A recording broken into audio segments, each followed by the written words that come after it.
Hello, everyone, and welcome to the HP podcast. This is episode number, well, we'll get to that in a second. I think it's episode number 367, but we have something to discuss. With me here today are the beautiful boys, Dave and Brandon. Hello. Hello. What's up, Ben? I was just, earlier when I was, so my process every week is Dave, as of the last 6 months or so, has very kindly taken over doing the show notes. So I pop open the show notes when I have about half an hour. I check out what's there. I go ahead and go make the thumbnail. When I make the thumbnail, I always save the image I'm going to use to a new folder. And I label that folder the number of the episode. So it's always the next week's folder, right? Well, last week's was 366. But Dave had put 368 in the show. Oh, shit. So I went and tried to find... why don't we have 367? I was scrambling around for that for a while. Then I realized the episode from last week is actually named 366, but then I started going back through a rabbit hole, and I'm not really sure if we're on 365 or 369 or somewhere in between. Maybe we should just pick a new number. We're rebooting the show. We're on episode 1765. It's a lot.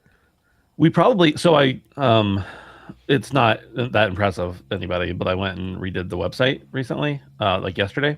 And in doing that, I realized we have a lot more episodes of this show. I think we've talked about this at some point.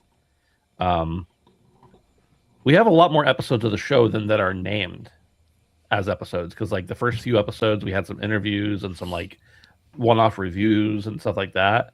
So we basically can make up any number we want, and it'll be mostly accurate. It just might confuse some people. Yeah, I don't think anyone's going to be confused. I think they're just going to accept it. Or not at all care. We have some very facetious and petulant people in Discord, so you'd be surprised. You're going to have to use smaller words, man. For me. Did you say we have incestuous people in the Discord? Incestuous and molestial is what he said. Incestuous and molestuous. Yeah. Voluptuous and scrumptious. And David titular. Merlino says 369. Nice. Derek O says happy episode 400. Grief says it's 1765, Brandon. So I think we're on the right track here. See? Yeah. I'm telling you, dude, maybe we got something here. The only thing I'm concerned about is episode 300. We made a big deal about that. You made a big deal about that. No, we had Phil on and stuff. It's pretty important. Rest He's his dead, soul. so Rest his soul. we reanimated We did somebody. bring him back to life and kill him again. Deal. I still didn't get the rest of the package on Fiverr when we hired the necromancer. He said he was going to give me like a plush as well of our friend, but he only did about half the work, so I'm still waiting for that in the mail. Necromancer, if you're listening, yes, you the one on Fiverr. Read the TaskRabbit terms of service. TaskRabbit. Okay, so anyway, you're worried because we made a big deal out of 300. So was it we were close to 300 regardless of if we were... I mean, it was the 300th numbered episode of the show, so sure. Yeah. Yeah, I'm sure we're good. I mean, numbers are what you make them. Time is relative, Dave. Yeah, that's true. You guys ever think about the only way we measure time is by the Earth rotating around the sun and also rotating on its own. Mm-hmm.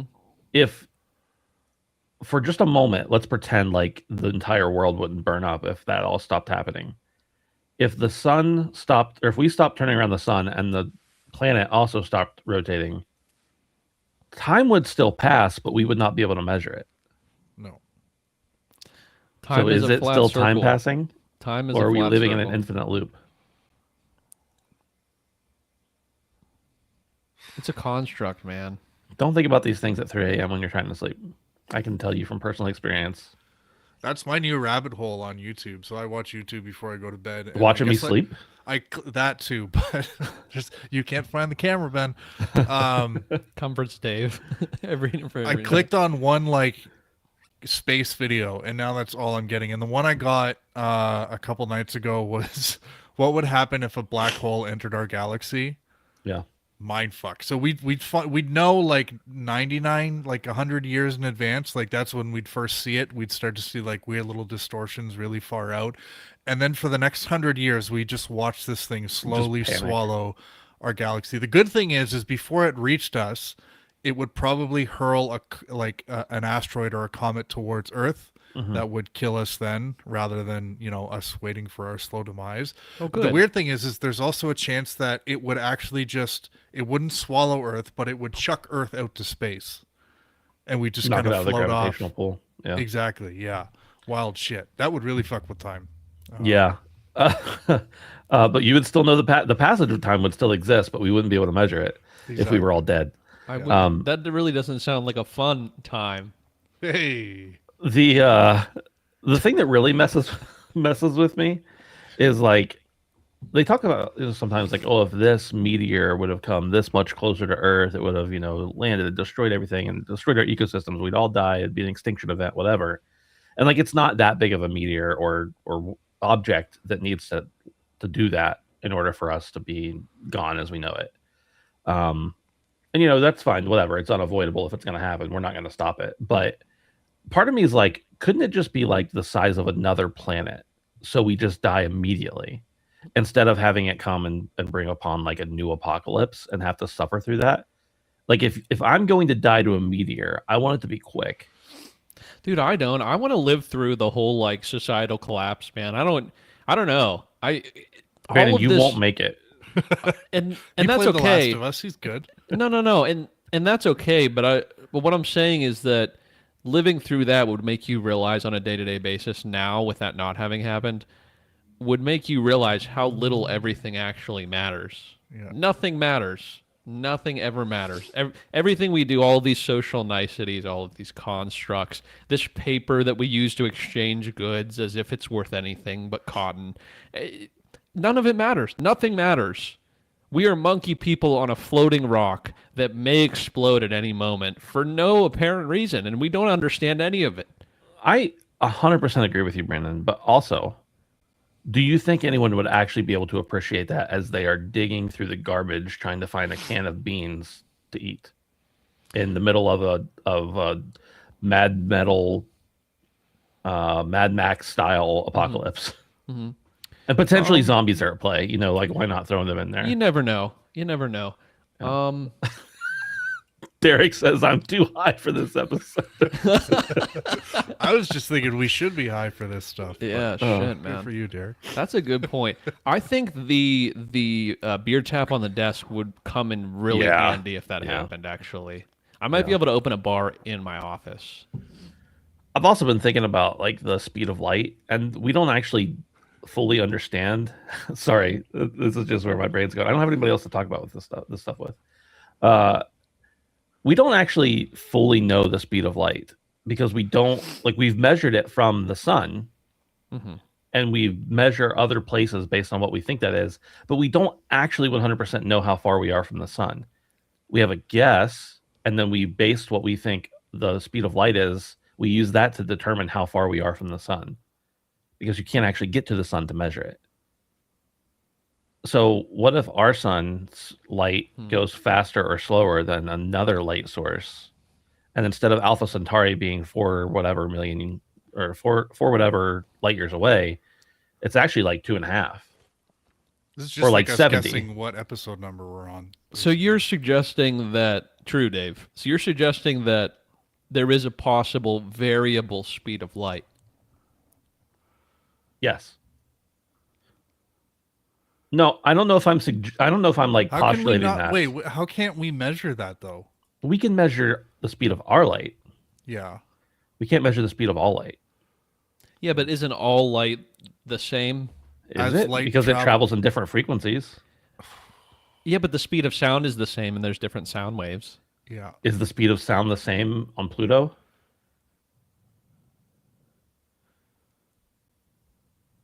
Isn't that why they measure in speed of light though? Because it's not affected by the vacuum of space. Right, but we don't actually understand. Like, part of the formula for the speed of light is how far we are from the sun. Right, but we've had people in space, so We've never had anybody in the sun, though. No, but we've been I'll in go. space, so you know, Buzz Yeah. stands here, Steve stands here, and they flash each other, and they know, you know, that you can measure. We've done enough to be able to measure that. So extrapolate that, and you know, to a relative sense, how fast light travels through space and time. Correct. I mean, I think we have it to a down to, as Grief just put it in the chat, a calculated theoretic. Yeah. But we don't actually know, and we also don't know how light actually act. Like we can't. The blue light from another solar system that comes in, we don't actually know the speed of that light. Right. And since the way we're measuring how far away other solar systems are is by measuring the light, how fast the light travels, in some sense, we can't actually know for sure because we don't know how the light from that star travels.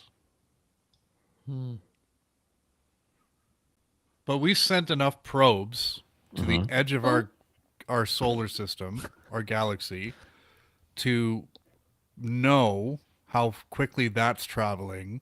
Like I feel like we've done enough from a space exploration standpoint in the last 75 years to be able to reasonably measure the speed of light through the galaxy.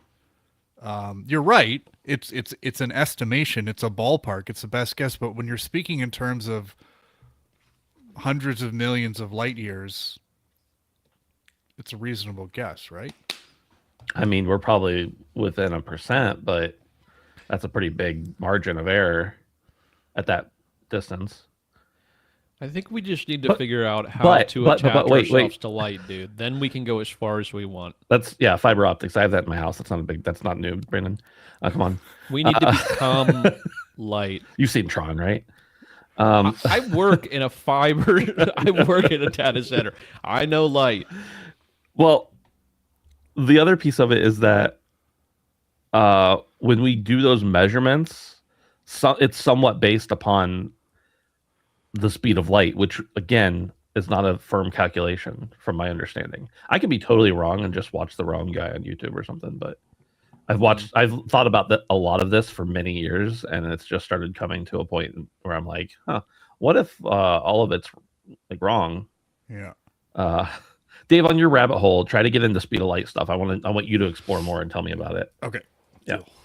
I'll be the speed of sound guy because it's not quite as we know a little bit more about that, I guess. Brandon, I stun locked you when I said, does the speed of sound occur at the same rate on Pluto as it does here? What happened in your brain? I was just thinking all the variables because regardless of any variable that's able to affect sound, it still is traveling at the same speed without that variable. You know what I mean? Like Yeah, but sound doesn't exist without air. Or does it in a different way? Is there sound on Pluto? There has to be. How? They we've taken pictures on the surface of Venus. And don't they There was say like down there they have microphones and stuff. like there's a roar of space when you're near a planet? I don't know. I've never been near a planet. I've just only been on one. I mean, I think I've played enough No Man's Sky to make an educated guess at this.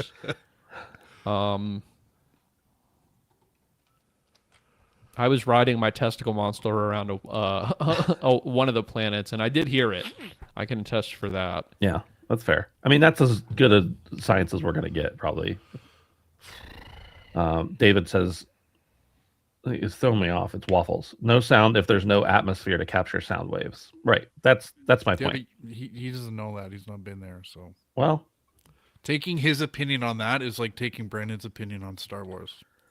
I mean, there's a big difference in that a lot of people called scientists agree with the no sound if no atmosphere thing. Well, like if a tree falls in a forest and there's no one there to hear it, does it make a sound? How do you know? What's the receptor for the sound? What's the receptor? Yeah. Irrelevant to the question. No, it is relevant because if No, there's it's no not. if there's no receptor, does the sound exist? Sound only exists by Yes, creating that's- waves against something. Yes, that's the question that I'm asking. Does Right. it make a noise? I'm agreeing with you. We don't know.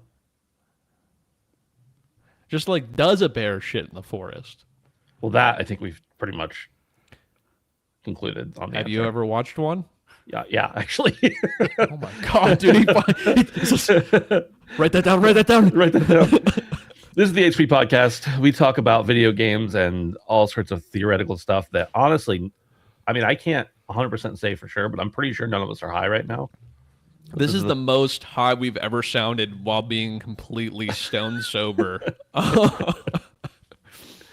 Yeah. If you want to hang out with us, you can do so over at Discord at handsomephantom.com/Discord. You can also, I need to make sure that link still works actually, because I changed some stuff on the website. If you want the Discord, just ask us. We'll give it to you. And if you want to help us out over on Patreon, just go to patreon.com/handsomephantom. We appreciate having you there, helping support the boys for as little as $1 a month. Ad-free early access to the audio version.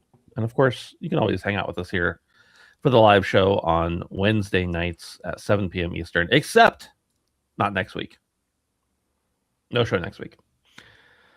Sorry, I know you're disappointed, everybody, but it's just the way it has to be. Dave has a hysterectomy he has to have. Second one this month. Again. It grew back. Story number 1. This comes from Bloomberg. Oh my gosh, Dave, you gave me a link that is paywalled. It worked for me. Works on my machine. Freaking Canadians. I bet it's not going to work for me. Oh, mine's paywalled too. Yeah. Even with ad blocker. Do you want me to read it, guys? Oh, you're in Canada. They don't want your money because it's worthless. That's right. Sony pulls back from PlayStation games on PC. Sony Group Corp no longer plans to release its big PlayStation 5 games on PC, a major shift in strategy that sees the video game maker returning to console exclusivity after 6 years of flirting with multi-platform releases, according to people familiar with the company's plans. Online games such as Marathon and Marvel Tokon will still be released across multiple platforms, but single-player titles such as last year's samurai hit Ghost of Yotei and the upcoming action game Saros will remain exclusive to the PlayStation 5, said the people, who asked not to be identified because they weren't authorized to talk publicly about the company's strategy.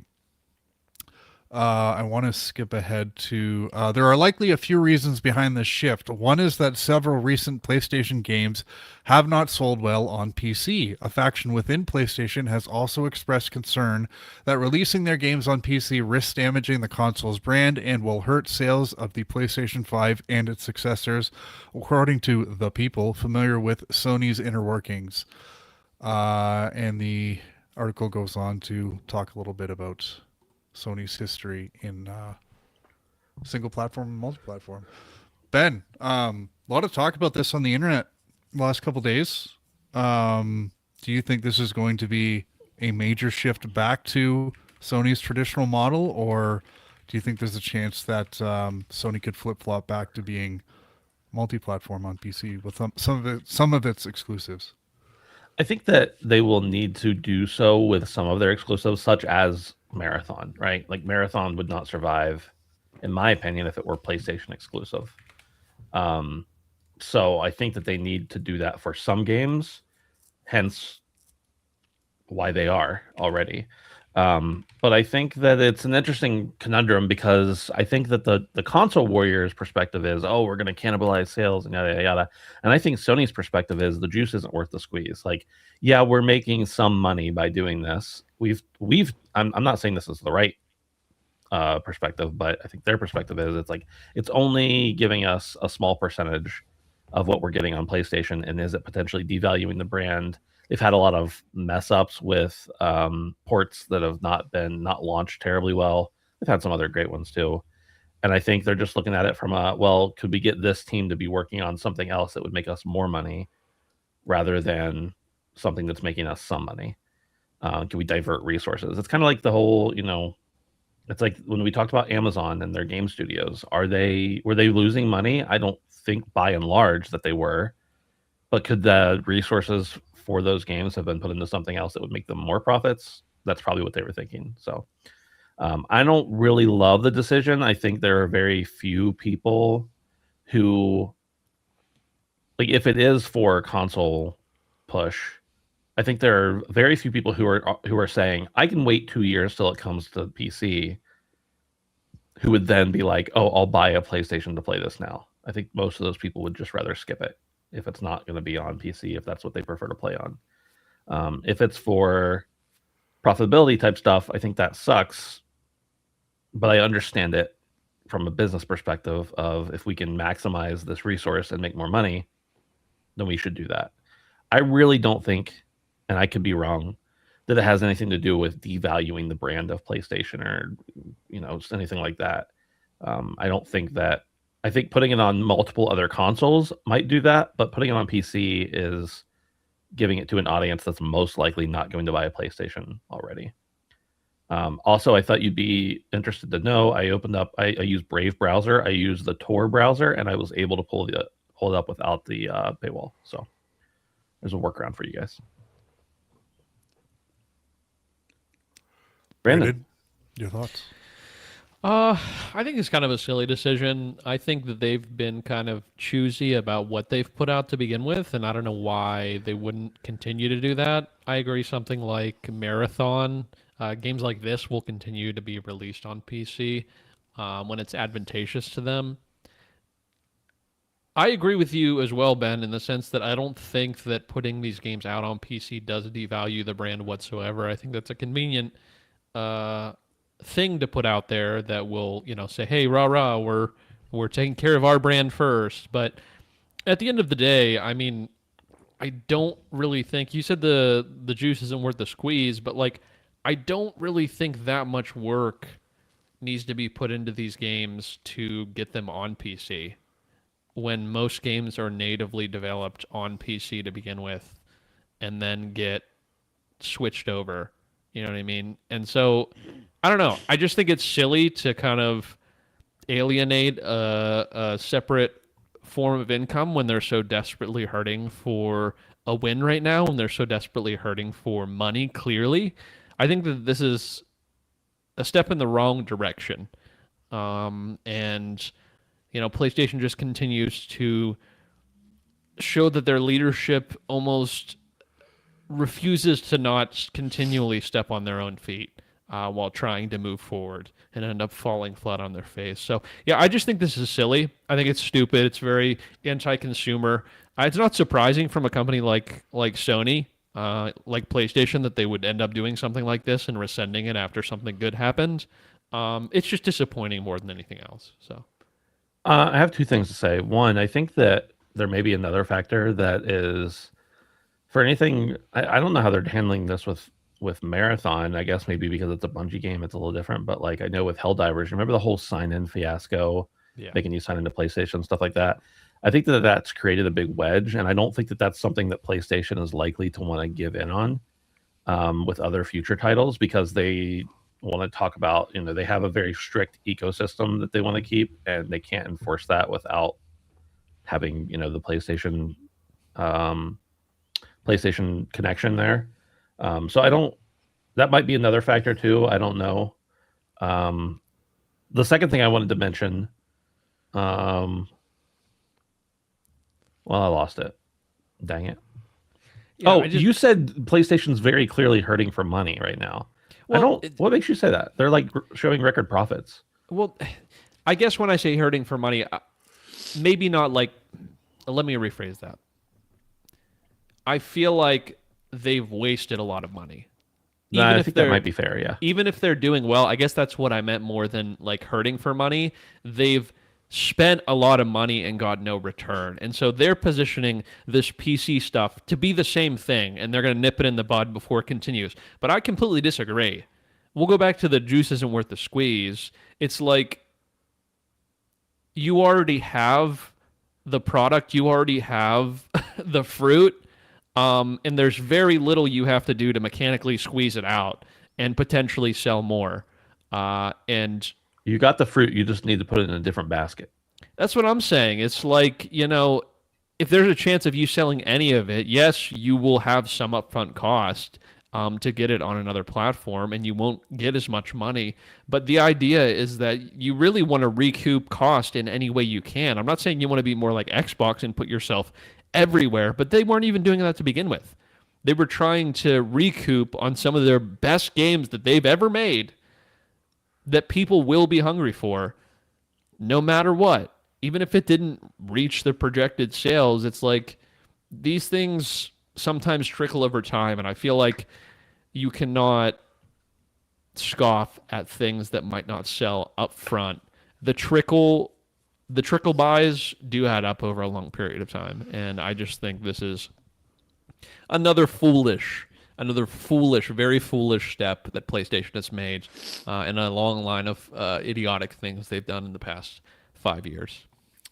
I wonder what this potentially tells us about Sony's long-ish term hardware plans. We know that hardware components from a cost perspective have really gone through the roof over the past several years. So I wonder if, given the amount that Sony is looking to invest on next-gen hardware, they can't afford to sacrifice potentially, hardware sales by moving their heavy software hitters onto PC. I, for one, like this. And I talked a couple weeks ago about, how Xbox is posturing in a way that, they're going to reinvest back in their hardware, and they've got a lot of work to do there.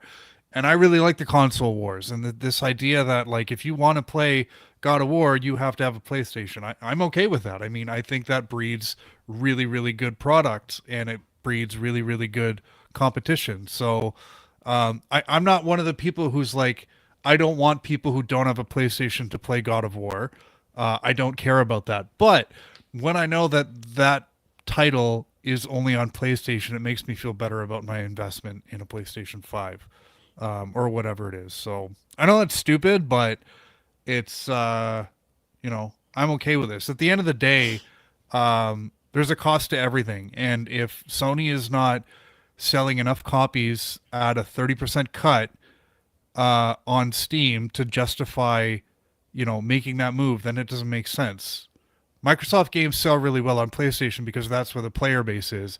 If the same isn't true on PC, then, it's just, there's an opportunity cost to everything. And if it's not worth it, it's not worth it. So, Brandon, I know it sucks, but speak to your PC Master Race people. They're not buying enough copies of Uncharted. This is your fault, Well, this is what I think potentially the problem is it's more tone deaf bored people assuming, like seems like the sequel's Grief said in chat, I think they might be assuming that they're going to sell similar on these new platforms as they did on the original release. And I hope that's not the case, and I'm kind of getting that assumption. I mean, I feel like they probably sold fine for being old games, and I really hope that they're taking into consideration that these games are old hat. Even if they've never been on these platforms, they're old games, and you cannot expect to push old product, even if it's never been available, the same as when it originally released. And I don't know. There's no way around this in my mind not being a bad decision for PlayStation and them reaping a larger profit in the future. I cannot see a possibility that not selling your product in a different storefront, even at a 30% cut, would not yield them more profit in the long run. Because to me, I get what you're saying, Dave, about, you get more value out of your PlayStation when God of War's only on there and you're playing it. I don't think most people feel that way. I think don't most people expect them to. That's a very personal opinion, but yeah, and I guess what I'm saying is I think most people don't really care or even know that it's on PC. Your average PlayStation consumer has no idea that God of War exists on PC. And so, yeah, this is a convenient excuse to stop doing something, and I think it generally will hurt them financially in the long run to not continue to explore this avenue. I really do. I don't know if it'll hurt them, but I think it. Well, I don't it think won't it will be. help them. I think the PlayStation 6 is going to be $1,000 minimum. And I think in order for them to justify that cost to gamers in the future, they have to say that these titles are only going to be on this system. And there's going to be exceptions where player population is a key driver, like the marathons. But I think by and large, those single player narrative heavy hitters, they have to be on one console if they're going to justify that expense. And I think that's something that PlayStation doesn't quite understand. Is the age of exclusives is over. I get they want to value their ecosystem, but I feel like generally when your console, if you're lucky, is $1,000, I wouldn't be surprised if it's more with the price of stuff. And so what I'm saying is that, like, I don't know. I don't think a couple games is going to be enough. If it's $1,200 and it's the only place to play God of War, Uncharted, whatever, Soros 3, like, how else are you going to make that sale? Right? If people are going to say, well, it's just going to be on the Steam Cube in 2 years, then I'll just wait for that. So I get it. And, you know, I think we're coming back to the age of exclusivity, especially now that we're about to talk about Highguard. These things are failing left, right, and center. So, I don't know. I'm happy to see this personally. I am. Yeah, I don't really, like, right as of right now, I'm someone who owns a PC and owns a PlayStation. So if I want to play it on PlayStation, if it's only on PlayStation, then I just buy it there instead of PC. As a matter of fact, I don't think I've played any Sony exclusive on PC other than Helldivers. And it wasn't exclusive. I mean, I don't think I've played any Sony published game on PC first. There's been a couple I dove into Returnal on PC after I'd already bought it on PlayStation, like that kind of stuff. But so for me, I'm somebody who, if it's an exclusive or if it's a first party game, I'm gonna buy it there anyway because I'm fortunate enough to be able to have both systems. But the train agrees with me. But yeah, I think that I really do think it's a matter of cost or like money reallocation. I don't think that this effort has been costing them money, but they must see an opportunity to make more money by not doing it and doing something else instead. I really think that's the only logical conclusion. What was the first? It was God of War 2018, right? That was the first one. I think that sounds right. So it would have been It wasn't like Spider-Man. Oh yeah, It might have been. it was around 2020 though. So I mean, this easily could have been a 5-year experiment, and the 5 years is up, and plans have changed. Grief says yes, but I don't know what he's saying yes to. Radic says, do you think this has anything to do with them trying to make the PS6 more enticing when everyone seems lukewarm on the PS6 coming so soon? Radic says the first one was Horizon Zero Dawn in 2020. So you're right about the year, Dave. We were all wrong about the game.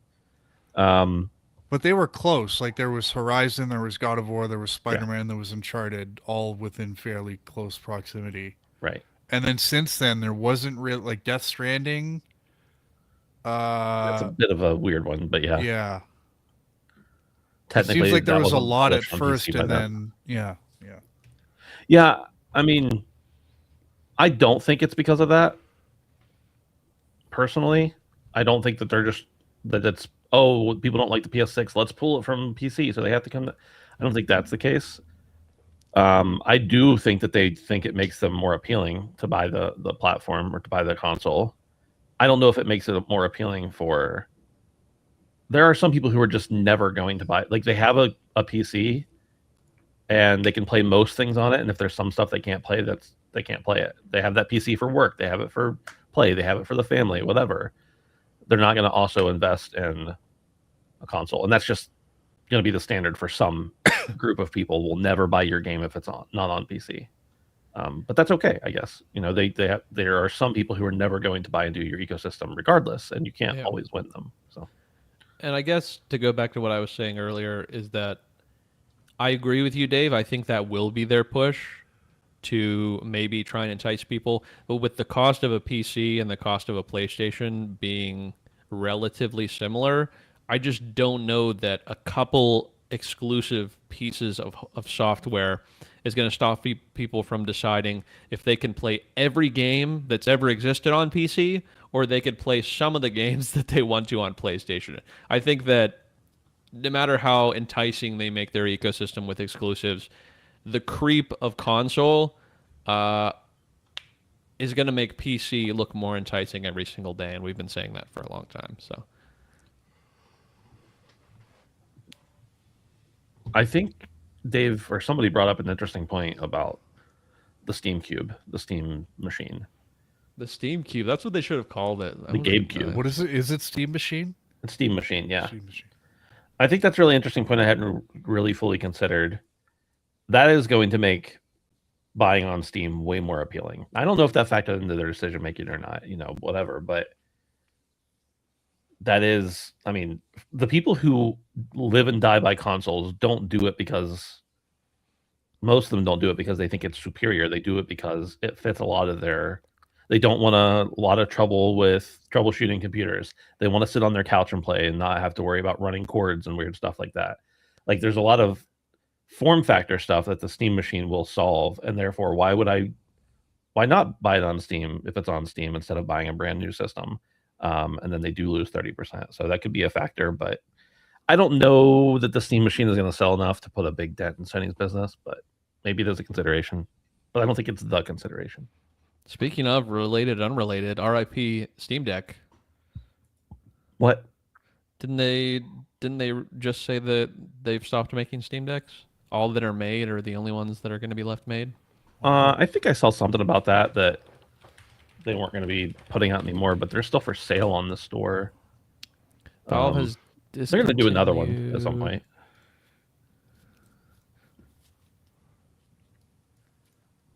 Interesting. Moving on. Kotaku says Highguard is already shutting down after only lasting 31 days longer than Concord. I hate the constant comparisons. By rights, Highguard was way more successful than Concord, just for the record. And that's really bad. Highguard is permanently shutting down on March 12th. Developers Wildlight Entertainment made the announcement on Twitter and thanked players for playing the free competitive shooter that launched back in January. On March 3rd, Wildlight Entertainment posted a blog. Highguard's final update arriving soon. Thank you for playing with us. In the blog post, the remaining devs working on the doomed FPS promised that one last update was coming. But then after that, Highguard would be shut down for good on March 12th. Today we're sharing difficult news at the studio. We have made the decision to permanently shut down Highguard on March 12th. Since launch, more than 2 million players stepped into Highguard's world. Your shared feedback created content, and many believed in what we were building. For that, we are deeply grateful. In the blog post announcing the game's demise, the devs explained that despite the passion and hard work of those who worked on Highguard, the game was unable to build a sustainable player base to support it long term. Wildlight says there will be one final game update that will go live tonight or tomorrow. This was a day or two ago. That will add a new playable warden, a new weapon, account level progression, and skill trees.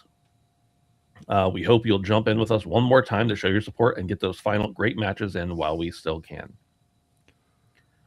This is a sad story, and not necessarily because Highguard was the best game in the world, but it's rough to see such a high-profile game go from release to laying off a bunch of people to shutting down in a month and a half. Brandon, what are your thoughts? Yeah, this was a troubling release, to say the least, and there was a lot of controversy around it. It does suck to see generally, but this just seems to be par for the course as far as online free-to-play games go. For every one Highguard that gets any attention from the media at all, there's 100 of them that shut down, and we have no idea. So I don't want to say I don't care about it, because it is a very sad thing, and anyone losing their job and losing something that they were passionate about, and the people that enjoyed this game losing something, it unfortunately is a product of the environment and the ecosystem that we live in right now in video games. And they kind of shot for the stars, but they flew too close to the sun. The speed of light, we don't really know the speed of light, and so they got a little bit too close to the sun because we weren't sure how far away it was. But call back. Yeah, it's very sad. It is very sad. I wish I could say I cared more. I care for the people that are losing their jobs and the people that enjoyed this game. But unfortunately, I don't even bat an eye. I'm kind of desensitized to this sort of thing happening because games like this come and go constantly. And to be honest with you, the writing was kind of on the wall with this. No matter how many articles from how many news outlets that told you this game's not that bad and everyone's shitting on it for no reason. And I don't necessarily disagree with that opinion, but it wasn't sustainable. The numbers weren't sustainable, and it wasn't going to work. And so this is ultimately what happens whenever you you have all kind of press and your game isn't good enough. People stop playing. So, Davey, what are you thinking? I think the bar should be Liz Truss. Remember her? She was the British Prime Minister who lasted 49 days. Yeah. I think if your game lasts longer than Liz Truss, then it's an accomplishment. Yeah, not much to really add except that I really think that as much as this,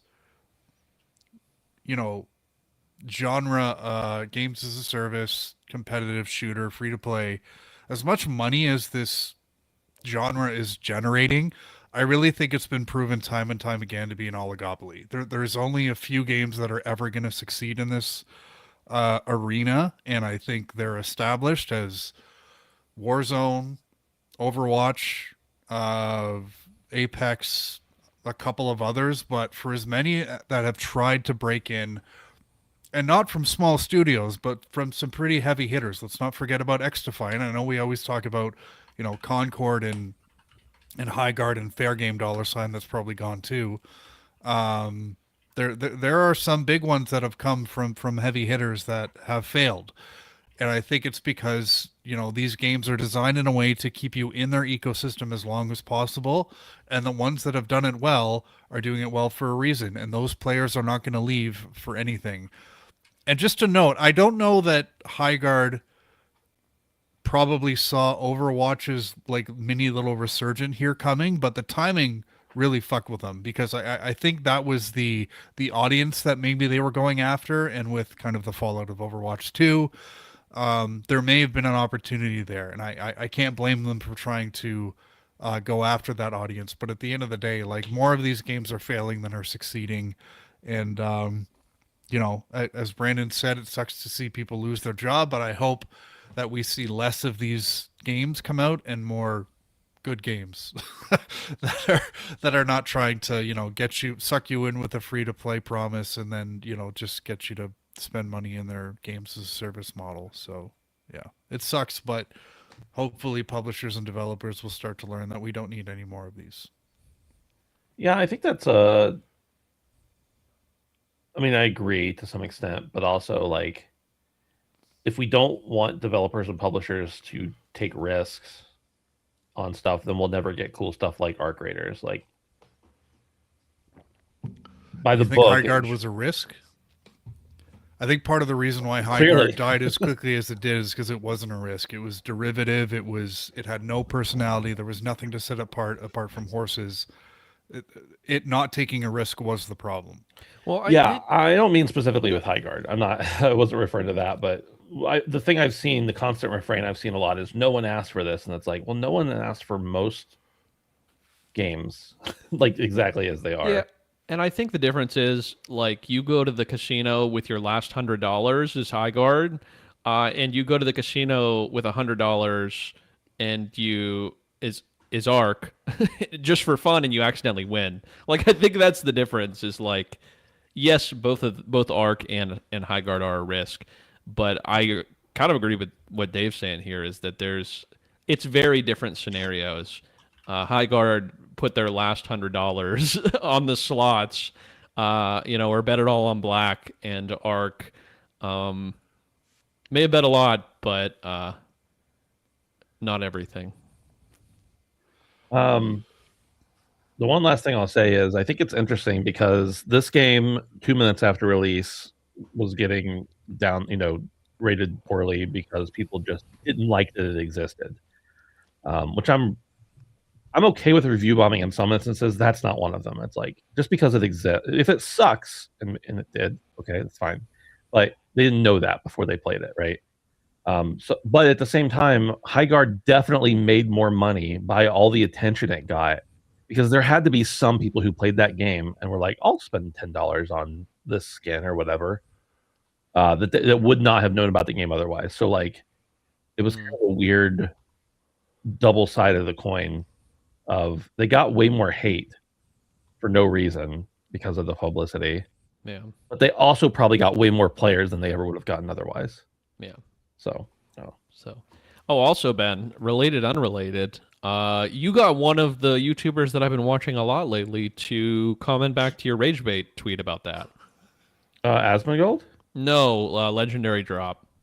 Oh yeah, both of them were on me and on Twitter too. You're in his video. You're in his video. I was do you mean? literally watching his video about Highguard, and your tweet is in the video. Yeah, I knew that. I'm in Asmongold's too. I love it. Asmongold called me, quote, a bald retard. I don't really care for Asmongold. That legendary drops guy legitimately makes awesome videos, though. I really like his stuff. But I was just watching the video completely unrelated, and then your fucking face with your tweet pops up in a video that I'm watching, separate from anything. I literally was going back to your post on Twitter and like looking for his comment, but it was a quote retweet. Yeah. Was that all he said to you about it? He probably didn't say anything else, did he? He never spoke directly to me, no. Just that quote retweet, yeah, which is fine. I don't know the guy. He didn't need to talk to me. Interesting. Very interesting. Yeah, he's pretty successful. I fuck with his videos heavy. Literally, a developer that I know messaged me and was like, Asmongold's talking about you right now. And I was like, what? So I went and looked at it, and about 10 seconds later, he called me that. And it's like, well, You're doing something right if that guy's calling you a bald retard. Yeah, I was say, what if that make him? Goddamn. I just thought, like, it doesn't bother me to be called bald or anything else. But I've been bald for a very long time, and whatever. But I'm like, of all the people who probably should not be commenting on people's hair status, Asmongold's probably one of them. I don't really super have a strong opinion one way or another about him. But I did think that was funny. I actually jumped in his chat and commented and said, "Hey, I'm Ben. I'm the bald guy." He didn't see it though. There's like 50,000 people in there. So the funny thing is, I think that he would generally, like most people like that who were upset about my tweet, would generally agree with the idea that gamers are idiots, which is what I was saying. I was not saying Highguard is an amazing game. Yeah, nobody could seem to understand that. Yeah, that's okay. Yeah, just IGN, Crimson Desert dev sick of having to repeatedly deny hiding console footage as some fear another Cyberpunk console launch situation. Will Powers, the public face of Crimson Desert in the West, has hit out at people accusing developer and publisher Pearl Abyss of hiding console footage of the hotly anticipated open-world action-adventure game, and promised reveals are coming ahead of its release date.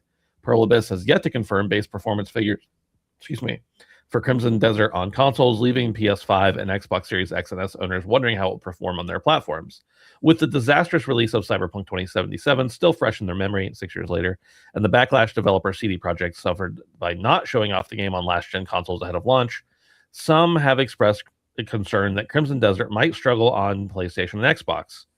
Powers has gone on the offensive, taking on social media and to Reddit to hit out at the doubters. In response to one person on Twitter who accused Pearl Abyss of still hiding all console footage, he said, "We're not hiding anything, and I'm sick of having to repeat myself. I've repeated hundreds of times that we'll reveal things ahead of launch to give people adequate time to still pre-order the game for themselves.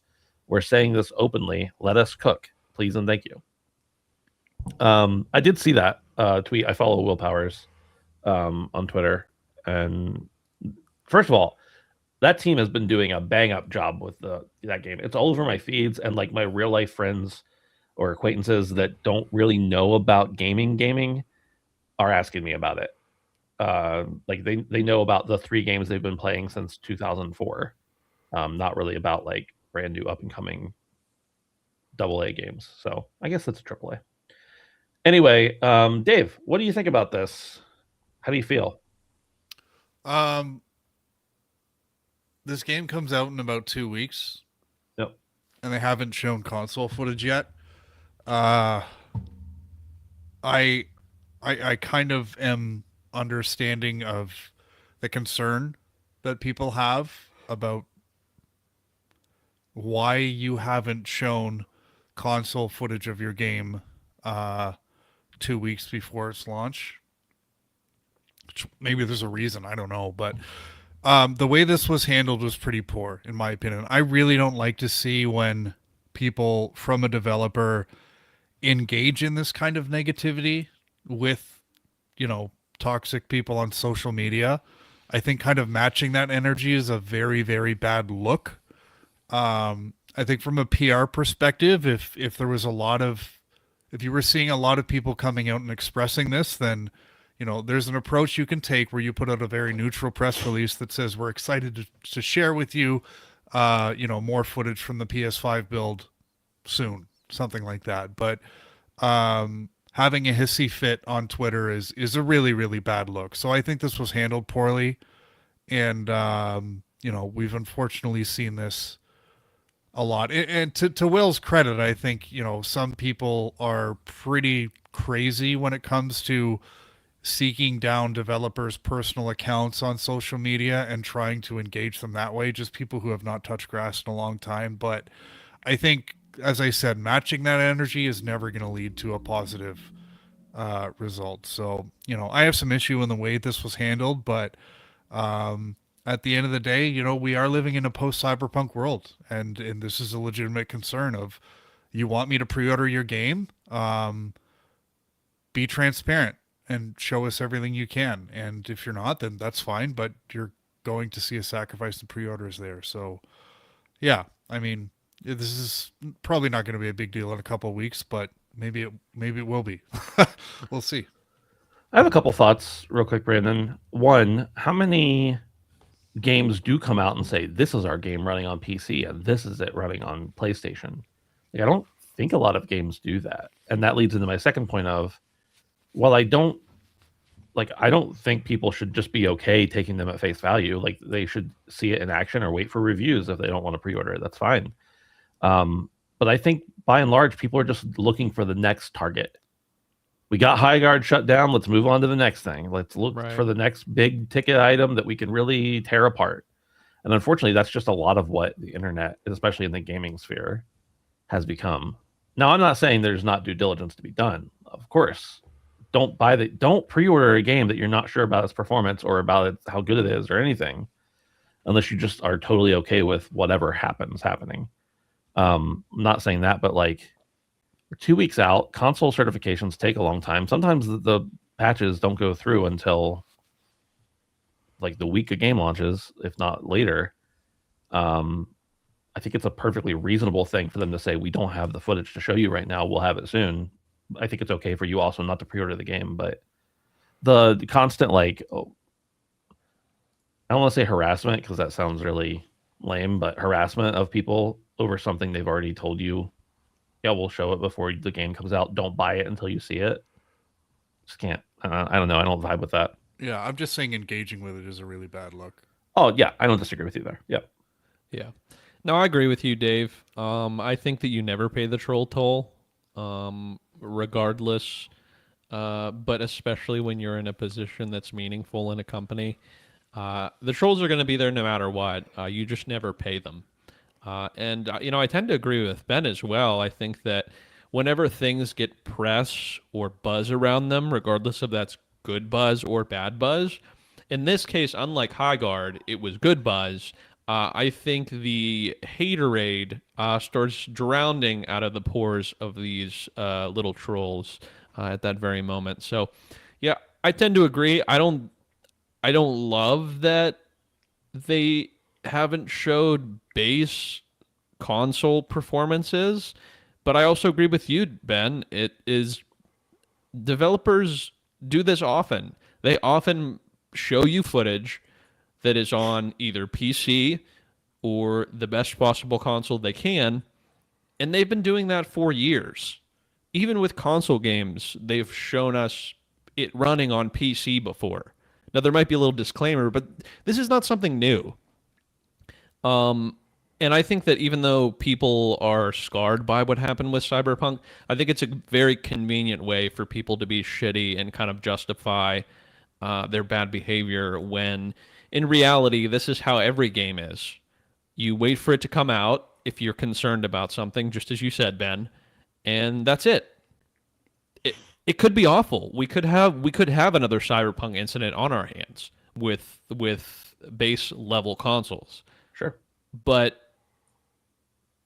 that's your call. If you wanna if you wanna roll the dice, you roll the dice every single time you buy a game at launch without waiting to see how it does. Yeah, I don't really understand the desire to pre-order a digital game that is not limited in the amount that you can get it for, and with most stores having decent refund policies if you don't download the game. Yeah. So, yeah, this is just a silly take. Bad look on the guy. Understandably, that people are being shitty, but once again, double down. You don't pay the troll toll, no matter what. Davey, do you want the honors of reading this next story? Fuck yeah. Let's go. Wait 1 second. David says I pre-order for preloading. That's perfectly fine and reasonable. But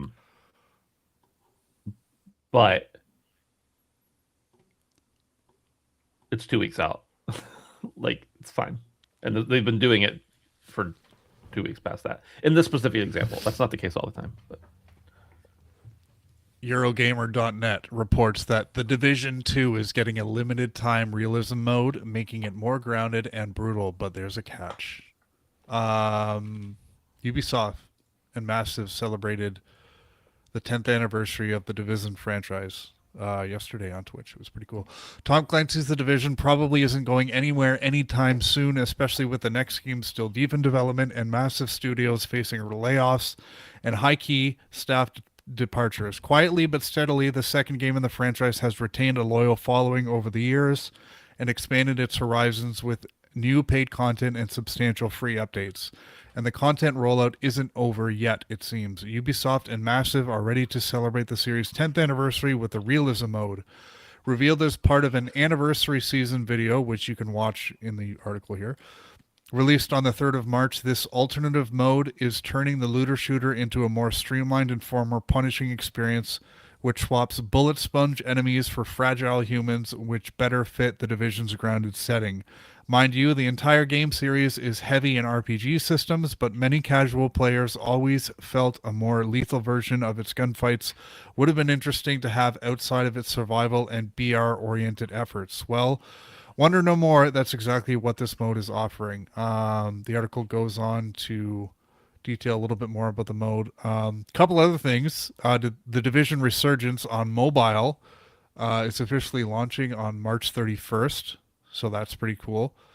There's a new paid DLC coming for The Division 2 that's set in Central Park. And The Division 2 yesterday hit its all-time peak on Steam 8 years after it launched. That game's going strong. Good for Ubisoft, good for Massive. I jumped back into this game a couple weeks ago and have been playing some other stuff, but have really gotten the itch to get back into it. But I was pretty pumped for, I was a Ubisoft shill, and then I became a Nintendo shill. I'm now a mobile gaming shill. So as a Division fan and someone who's now shilling with my game, sir, I'm really excited for Division Resurgence. So I don't know if you guys have any thoughts on the Division. Ben, I know you played quite a bit. Brandon, I don't know if you did, but No. This game is super cheap, always, and it's going super strong. So if you guys were ever thinking about jumping back in. yeah, Dave, so after we talked a couple weeks ago, I did look. I do have access to it on the Ubisoft Connect app. I think so. I got a review code for it when we were doing more articles and stuff.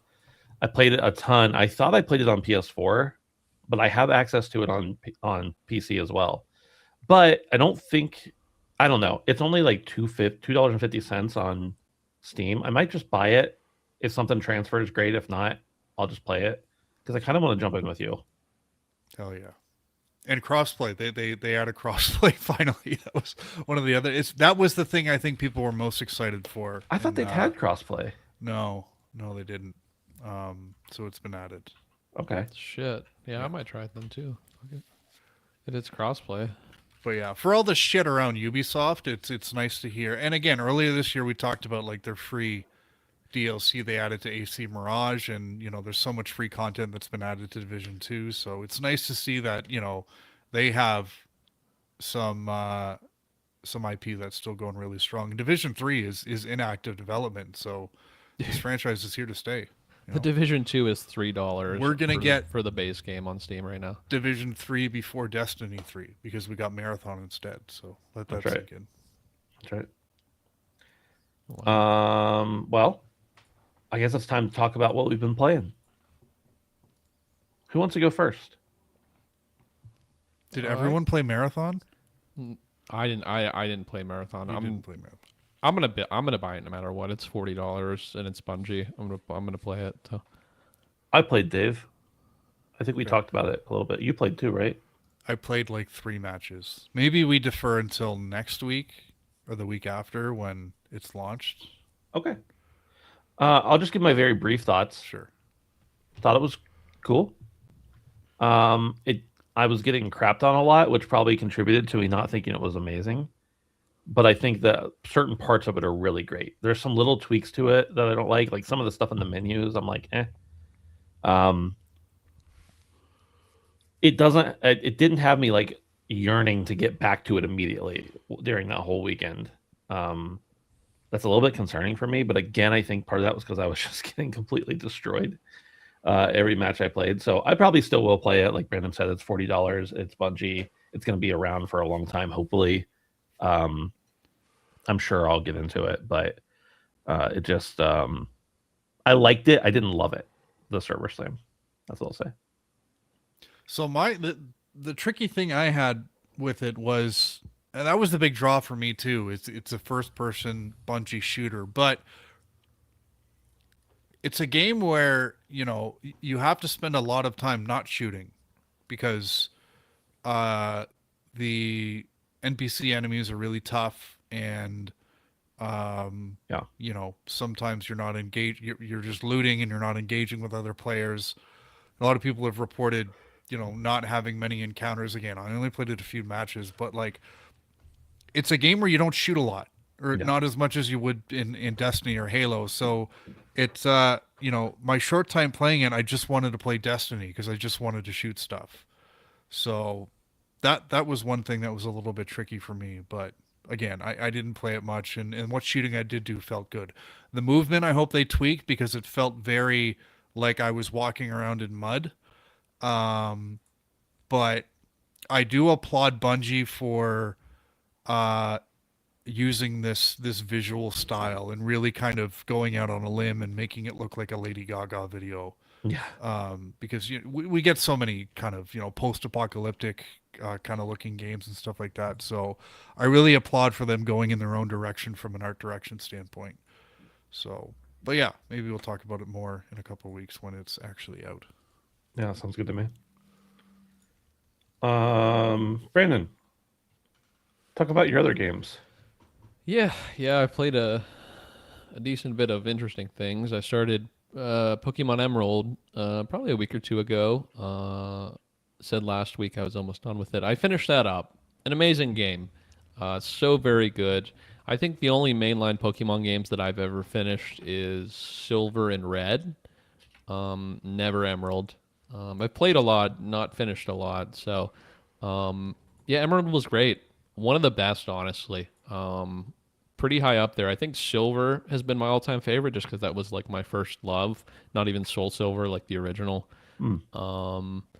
It's fantastic. Absolutely phenomenal. Would play it again.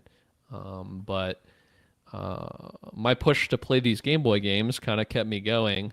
And I said last week, even though I wanted to play Platinum, which is another game I've not played, it's on DS. So I started another run of Pokemon Red, Fire Red to be precise. That's been good. That's been pretty good.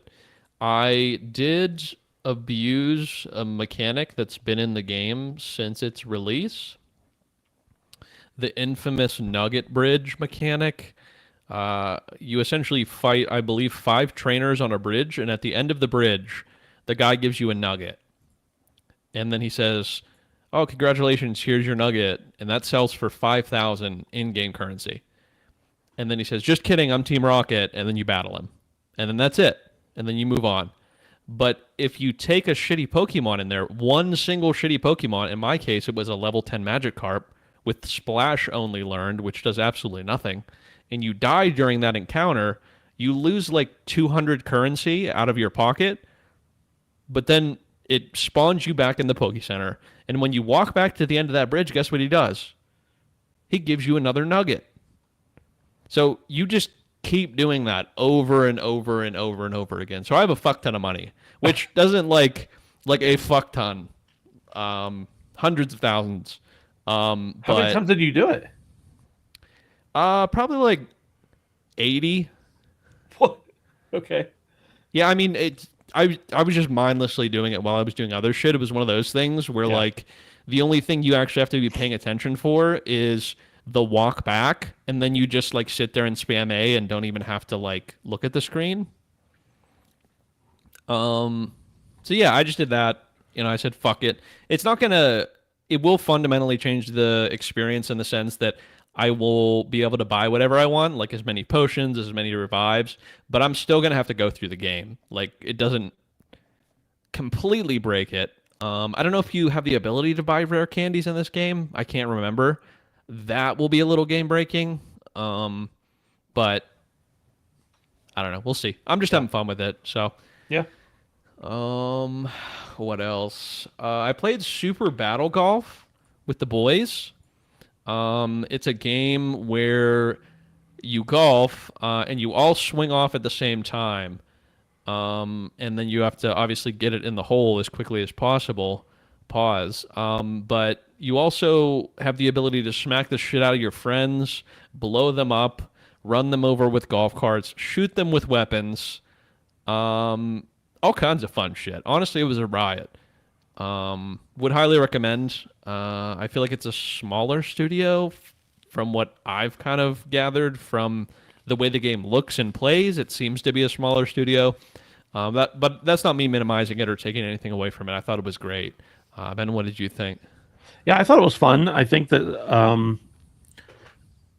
the main drawbacks to it are that they need some more like items, because you can basically, as you mentioned, you all tee off at the same time, and then it's just a sprint to see you can finish first. Pause. Pause. And you can beat each other up. You can knock each other around with mines and explosives and all that kind of stuff. You can run each other with golf carts. All these are things that you get in the world. You can hit each other with your golf clubs, whatever. The amount of different consumables that they have are pretty limited, but I don't think it's necessarily a bad thing. It's just it could be bigger. And then there's only 3 courses right now, which again, the game is $6. So it doesn't feel bad to me. It felt pretty great, actually. We played it for like 2 hours. And if I never played again, I feel like that was worth $6. Absolutely. Although I'm sure I'm going to play it again. Absolutely. So, yeah, I think it's a great time. And I think as they continue, I'm sure it's been hugely successful. I'm sure they'll continue to update it and add more stuff in. It's a lot of fun, and it's a great like little party game kind of thing that kind of anybody can play it too, Yeah. Yeah, so that was cool. I'm sure we'll check it out again. But another game that we kind of played in the same night after we stopped playing that was Burglin' Gnomes, which is a really hot game right now. It's a game where you play as gnomes and you run around and steal shit from people's houses. It's incredibly goofy. You can rip each other's arms off and like run into a kitchen knife and your legs get cut off, or you like grab onto a cockroach and it rips your arms off. And a giant human comes around and grabs you and puts you in the freezer, or walks around naked, and it's super silly. It's like insanely ridiculous, and your arms trippy. Yeah, and your arms can go like insanely Slenderman style and like be huge and just outlandish. So it's a really goofy game, and it's really popular right now. And I can see why. It's just very strange in a good way. I'd be interested to see how they continue to build upon it moving forward. I think that it's popular for a reason, because it's interesting and it's fun and it's social, and that's what's really popular right now. But yeah, we played that for maybe an hour, probably a little bit less than we played Super Battle Golf. Probably wait for full release to try that again, because I believe we just tried the demo. But yeah, it was cool. It was cool. And last but not least, I did play probably about 2 hours of Resident Evil 9 today. And guys, I've had an erection lasting longer than 4 hours. You know those commercials that's like go see a doctor if you've had an erection lasting longer than 4 hours. This game did it for me, boys. This game did it for me. Even in my short time I had with it, I am playing on PC right now. I do plan to buy it on console. But man, oh man, this game is beautiful. I love the switching back and forth between Leon and Grace. I love the suggestion of Grace being suggested to be first person and Leon suggested to be third person. I think that's a nice dynamic, having played both, especially recently. Having a larger love for the third person after going back to some of the old games, and then also having an original love for the first person, not only as like a first person shooter guy, but with the 7 and 8. So yeah, it's fantastic. And in the first 2 hours, I was literally shitting my britches, and squealing like a little girl multiple times. Phenomenal, phenomenal. They definitely brought the scary, at least in what I've seen so far. And I know, having played a bunch of Resident Evil games, usually the types of scary it ends up being changes throughout the game. There's like shifts in the vibes usually a couple times throughout the game as you play. So I'm very interested to see how they kind of bring that here. Leon Kennedy has never been more badass as an old man. Some of the melee combat that they put in this game is absolutely fucking amazing. I won't spoil anything, but at one point I was Leon and I was in a room, and the room was a completely clean room. And in the next 5 minutes, I don't think that there was a single inch of that room that was not covered in blood and viscera. So it was out the gate, was just fucking banging, banging, banging, banging. Looks beautiful, runs great on my PC, and very, very, very creepy at the beginning. I am absolutely in love with this game so far. So, Ben, Yeah. did you get a chance to play it all? No. I'm probably gonna play it after I get back from GDC. Oh, okay. I couldn't remember if you said you played a tiny bit or you hadn't played it at all. So. No, I haven't touched it. Yeah, I kind of wanted to make sure I had time to actually not rush through it and play it. Yeah. But yeah, absolutely in love. Also, I don't think it's like a huge deal.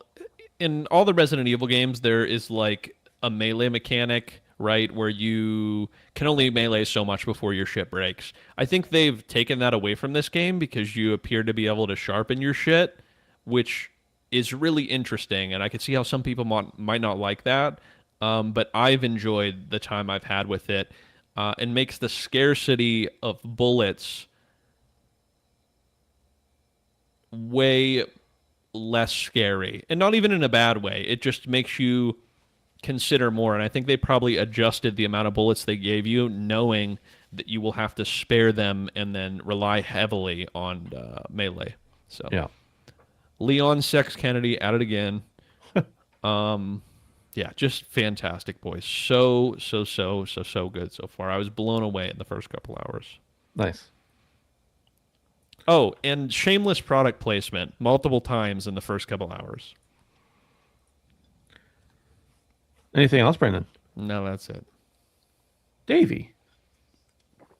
Okay, so I finished Metroid Prime 4 this past week, and overall, a pretty disappointing experience. This game is probably the clearest example of a game that was rushed to the finish line or had its development restarted that I think I've ever seen. When I first played this game and talked about it on the show, I was blown away by how well Retro had captured the nostalgia of Metroid Prime 1 in the first area called Fury Green. And the second main area that you go to, called Volt Forge, I think is one of the coolest video game dungeons that I've ever seen. It was just the music, the atmosphere, the build up and the crescendo. Like, Volt Forge is incredible. and then the rest of the game happens, and I don't know, like it's just so, like, nothing comes close to those first few hours in terms of creativity, complexity that you expect from a Metroid game, anything like that. I do really like the use of abilities that you have in the game, but they're never really used in complex or interesting ways. It's just kind of sad. I think overall this was it was an okay experience. I'm glad I played the game. I just really wish that this game's development kind of followed a more linear cycle and it wasn't as troubled as it was. I really wish they dropped the number 4 from the title. This should have been called Metroid Prime Beyond and been its own kind of spin-off, because it just doesn't feel right alongside the first 3 games in the Metroid Prime thing. So, yeah, I don't know. It's really just like, I'm just thinking now to some of the other, like a lot of people talk about the big wide open desert that had nothing in it, and that's fair. But driving around on the motorcycle was pretty fun. The dungeons were so like easy and linear and straightforward, and it's just like there was so little backtracking that you expect from a Metroid Prime game. Like it was just sad. Like it really was in so many ways. So, yeah. Metroid Prime 4, glad that one's behind me. I think about the 4 Metroid games I've played in the past like year or so. I probably have Metroid Prime 4 as the worst. Metroid Prime 2, I respected as a really good game, but I just found it really frustrating and spongy, and I thought the light and dark mechanics didn't really add a whole lot except for a bit of frustration. Metroid Prime 1 obviously is great. But I had the best time with Metroid Dread. Like, I loved that game. It was just focused. It was good. It was tense. It captured kind of the tone of the series in so many different and interesting ways. And it was just a well-designed and thought-out game. So, yeah. Glad I've kind of tied a bow on that series for now. But, yeah, and if you're interested in Metroid Prime 4, I'd probably wait for a sale on this one, or if you can borrow it from a friend. Because honestly, I think the first few hours in the first 2 areas that you go to are worth seeing, and the rest of the game doesn't quite make up for it. But I don't know, pretty disappointed about that. Doesn't stick the landing. Exactly. And you know what? Alive on air. He's going to rip his dick out. Oh. This doesn't deserve to be here. So Samus, you're coming down. Okay. Wow. Yeah, that was you my were so pre-order excited to buttons. get that too. I know. That's tough. That is Fuck tough. that. Anyways, on to the good. I finished God of War Ragnarok also this week. If you're wondering why I played so many video games, Bridgerton came out, so my wife was busy. So I powered through God of War Ragnarok. Just a bit of a recap. The last time I talked about this game, I was troubled a little bit by some of the pacing in the middle of the game. I felt it was really slow. There was a lot of talking, da-da-da. And I think the reason why I felt that way is I wasn't having a whole lot of time I could find gaming. I was doing like 30-minute, 45 minutes at a time. So a lot of these sections, like I was kind of extending out longer than I think they should have been. I do think there was some extended periods in the middle of the game that could have been paced better, but I think taken as a package, this game really moved me. Like it was incredible. I'm still, it's been a couple of days since I finished the game, and I'm still kind of like reliving in my head some of the themes that just so expertly tied up at the end of the game. You think about like fighting against your fate and what it means to be a parent, and you see like the example of obviously Kratos and Atreus, but then also Thor and his daughter, and then like Odin and his kids, and Freya and stuff like that. And I think just where I'm at in my life right now as a new parent, it was really a good time to play the game. And some epic moment in the last like 6 hours of that game, like just some incredible and epic moments. I talked about that first fight with Thor in the beginning of the game, and spoiler alert, there's another fight at the end of the game with Thor, and it was unbelievable. The gatekeeper guy, what's his name? Heimdall. I thought like he was a really incredible kind of enemy who I kind of feel I wish had more of a place at the end of the game, but again, spoiler alert, I'm sorry. But yeah, man, incredible. And then I also said that I kind of felt like God of War Ragnarok and 2018, you really need to look at them as part one and part two, and as a package, an absolute masterpiece. So yeah, I'm glad I finally played Ragnarok. I wish I hadn't have waited, but yeah, I'm never gonna forget that game. Like that was incredible. So I really like that game too. Not as much as the first one for me, but not because it's a worse game, just because it was like a return to, return to old, and then the second one was like, I'm pumped, but I just played this 3 years ago too. So yeah. I really like the spear too. The spear you get towards the end of the game. Oh, I yeah. thought was a really awesome. Yeah. Like the three weapons together were pretty excellent. So yeah.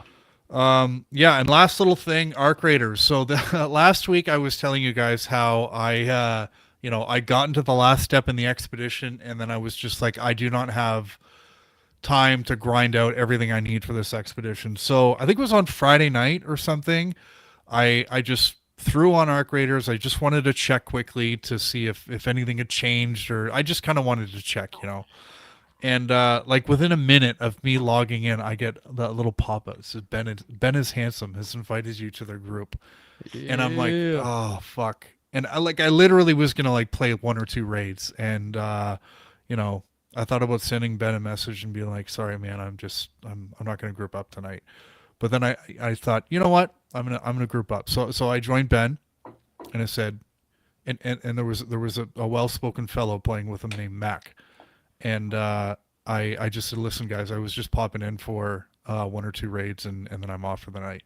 Like, no problem. What are you doing? And I was like, oh, nothing. I was just checking to see, how close I was to the expedition. I'm really, really far away. I need way too much money's worth of stuff. And this angelic fellow named Mac, who's like, okay, what do you need? Tell me, Dave. Tell me. And Ben was there too. And I'm like, okay, I need like I don't know what the numbers were, but I need like $100,000 worth of like seeds. He's like, okay, I got you. And I'm like, what are you talking about? He's like, no, I have enough stuff, so I'll just bring it into the raid and you can take it and we can exfil. And I'm like, are you sure? And Mac and Ben were like, it's all gonna go away when the expedition starts, so you might as well. So we did like 3 or 4 raids where Ben and Mac just came in with like an obscene amount of like seeds or like level 4 bobcats with all of the all of the attachments. And I'm like, I said once as I was taking all this stuff, like, if I get killed, I'm gonna make somebody's day, because I'm like, holy fuck, this guy's got some shit on him. So yeah, we just went back and forth, and I filled up my expedition, and I got the expedition. So We had to have loaded you up with, I don't know, $750,000 worth. It was a lot. So shout out to Ben and Mac for helping a brother out, because I made the expedition. So that was pretty cool. But yeah. He's there. How's your new raider enjoying Speranza? I haven't logged in yet. I'm planning on playing on Friday or Saturday. So Yeah. yeah. Cool. But yeah, thanks again to you and Mac. Yeah. I mean, it really is like, I had more than enough to get the expedition and all my skill points. And it was literally, that was the last day I was going to be able to play before the reset. So here you go. Yeah, I'm glad I logged in. Yeah. And it's funny because we had been playing Marathon, and we just, our third left, we just switched to Arc Raiders, and you were on. And I was like, oh, I'll just see if Dave wants to hop in. Because it's always more fun to play with 3 than 2. So. And we had another person ask us about Israel. So every single time, I never have this happen to me, but every time I have played with Dave, people have asked me about Jews or Israel, in a trolley way, of course. I've never had it any other time except for when I'm playing with Dave. I don't know what's going on, Dave, that you are like The wild thing is when I'm playing with Ben, my prox chat doesn't work, so I cannot conversate with any of these people. So it has nothing to do with me. Well, just a happy accident, I suppose. Shalom. Yeah. Usually the reason they're asking is because no matter what you say, they want to kill you. Anything else, boys? All right. No, that's it. I think that's it. I played a little bit of a game, but like so little that I want to wait to talk about it because I think it is a great Steam Deck game that I'm probably going to play next week while I'm away. So I'll talk about it when I get back.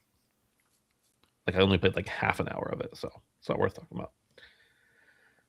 That's it. Thanks everybody for hanging out with us. We appreciate it.